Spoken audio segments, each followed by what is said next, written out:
Mesdames et messieurs, bonsoir. Merci d'avoir choisi la radio Dian TB FM pour vous informer tout de suite le Flash Info. Moustapha Kolichi à la présentation, Abdoulaye Samba à la cabine technique. Le mouvement Nyolank invite le chef de l'État Macky Sall à se prononcer sur les fonds alloués par l'Union européenne pour lutter contre l'immigration clandestine.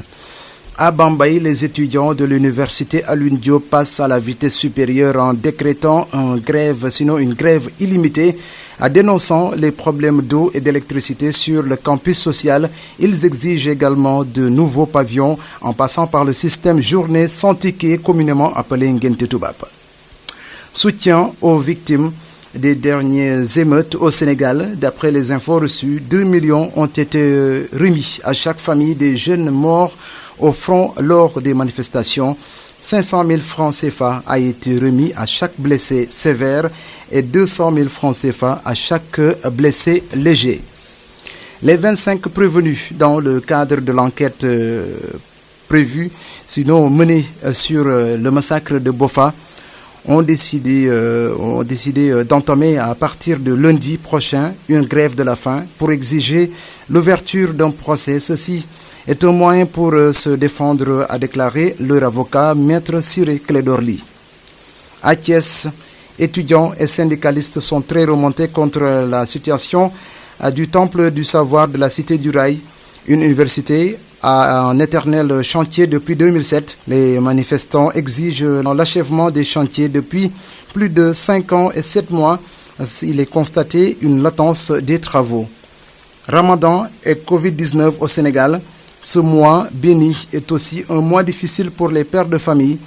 La Covid-19 a occasionné la perte de plusieurs emplois et beaucoup de revenus. Par conséquent, le nombre de chômeurs a considérablement augmenté. À cela vient s'ajouter la cherté des denrées alimentaires. Et puis rebondissement dans l'affaire du commando marin qui avait brisé mortellement le cou du gérant de l'arsenal mystique de l'équipe adverse en la plaquant violemment au sol. Ce caporal du bataillon du commando de marine a pris la fuite avec l'aide de ses 2 frères ainsi que l'organisateur du tournoi. Ces derniers ont déféré hier au parquet du procureur de la République. Une caissière âgée de 40 ans et domiciliée à Keur Massar a détourné 14 millions de francs CFA de la tontine de son employeur. Enceinte de 4 mois, elle a échappé à la prison,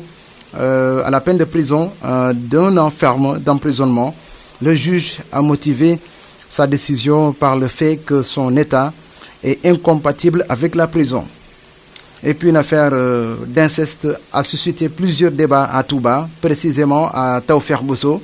Un tailleur engrosse sa fille de 15 ans et prend la fuite.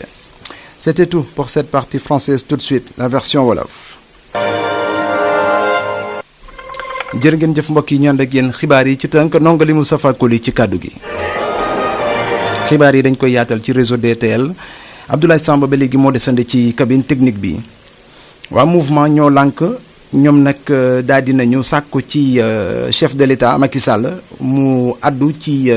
koppar si nga xam ne wala ay koppar yi nga xam ne joxoon nañ ko état au Sénégal ngir ñu xeex li nga xam ne moo di mbëkk mi. xaalis boobu nag waa Union européenne ñoo ko joxoon état bi. Babacar Seye jotoon na cee wax sa waaye nag taxoon na ba ñu tëjoon ko ci prison ndax li nga xam ne moo di diffamation noonu nañ ko tuddee maanaam ay kàddu yoo xam ne da koy yëkkati te wérul. ñoo lànk nag ñoom taxaw nañ temb ngir Macky Sall leeral koppar yooyu nga xam ne Union européenne jox nañ ko ngir ñu xeex mbëkk mi ana fan la toll. ca Bambey étudiant ya fa féetee ca université Alioune Diop ca daara ji kawe ga ñoom nag ñu ngi dànqaafu autorités yi jaarle ko ci benn grève illimitée. li ñu bëgg moo di mbirum ndox ak courant ci seen campus social mooy fu ñu dëkkee nañu ko defar na mu gën a gaawee waaye itam ñu ngi sàkku ñu yokkal leen ay kër yoo xam ne dañ ciy dëkkee foofee ca campus ba ñu koy owee ay pavillon. ñu ngi wax ni itam danañu amal li nga xam ne moo di journée sans ticket maanaam ay bis yoo xam ne danañ ko toog di ndékki di añ di reer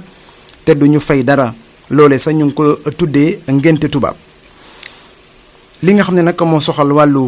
ndaw ñi nga xam ne dañoo faatu woon ci jëmbërloo yu amoon diggante manifestants yi ak takk der yi ci mbirum Ousmane Sonko Adji Sarr kii di Serigne Mountakha Mbacké jotoon na joxe lu toll ci juróom fukki millions ci suñuy koppar yooyu nag niñ ko séddalee moo di nii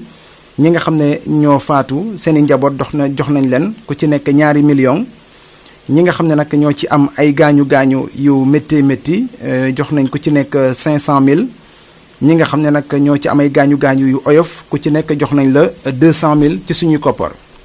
xibaar yi dañ koy wéyal ci tënk ba léegi 25 doomu aadama yoo xam ne dañ leen a tëjoon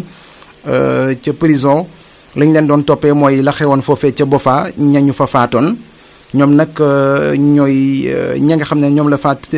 caabi féetee gannaaw ñoom nag ñooy sàkku ci juge bi mu àtte leen gaaw ñu wéyal enquête bi ñu àtte leen ndax dañoo seetlu ni boobu ak léegi dañ leen fàtte te ñoom sonn nañu li ñuy xaar moo di ab procès ki ko doon xamle moo di seen avocat di maître Ciré Clédor Ly foofee ca Thiès étudiant ya fa féetee ak syndicaliste yi ñoom nag ñu ngi sàkku ci autorités yi ñu gëstu université bi ndax dañoo seetlu ni juróomi at ba léegi ak lu toftal juróom-ñaari weer yoo xam ne ñu ngi amal ay liggéey ca université ba waaye ba léegi dara sotteegul tax na ñoom nag étudiants ya fa nekk ñu ngi wax ni danañu grève ndax li ñu gis moo di autorités yi faalewuñu leen dégluwuñu leen benn yoon bu ñu moyul dinañ leen dégg ci ay bis yi di ñëw. Ramadan Mubarak ak Covid-19 loole nag ñu ci bari nag ñu ngi ci def taxaw seetlu lañ ci gën a seetlu sax moo di Covid-19 dafa tax liggéey yu bari yàqu entreprise yu bari kër liggéeykaay yu bari dañoo tëj loolu tam yokk ñi nga xam ne dañoo waroon a am liggéey amuñu ko ñu leen di oowee ay chômeur tax na fi mu toll nii bari na ñoo xam ne ñu ngi def li ni mel seen kenn kàttan ngi mën a yóbbu li nga xam ne moo di ndogu seeni kër jafe na lool ci jamono ji nga xam ne ñu ngi wax ni bëri na ci dund gi loo xam ne dafa yokk ba léegi ci tënk commando bi nga xam ne moom la ñu wax moo daal di faat benn waay gannaaw bi mu ko plaqué damm loos bi ñu ngi wax ni nag kookee ab sëriñ la boo xam ne moo yoroon xarxa fuufay benn équipe ci benn tournoi moom nag commando boobu lay daal dina daw ñaar ci ay rakkam ñoo ko ci jàppale ak ki organiser tournoi bi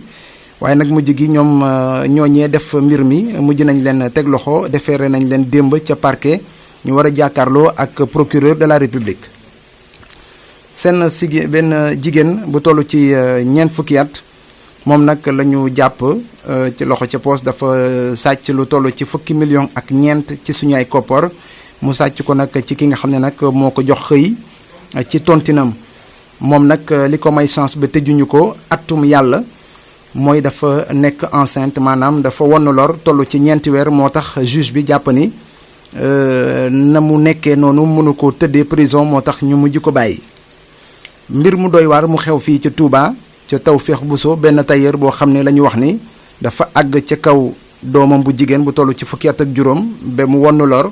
moom tailleur bi dafa mujj daw ne mër kenn gisu ko ba léegi.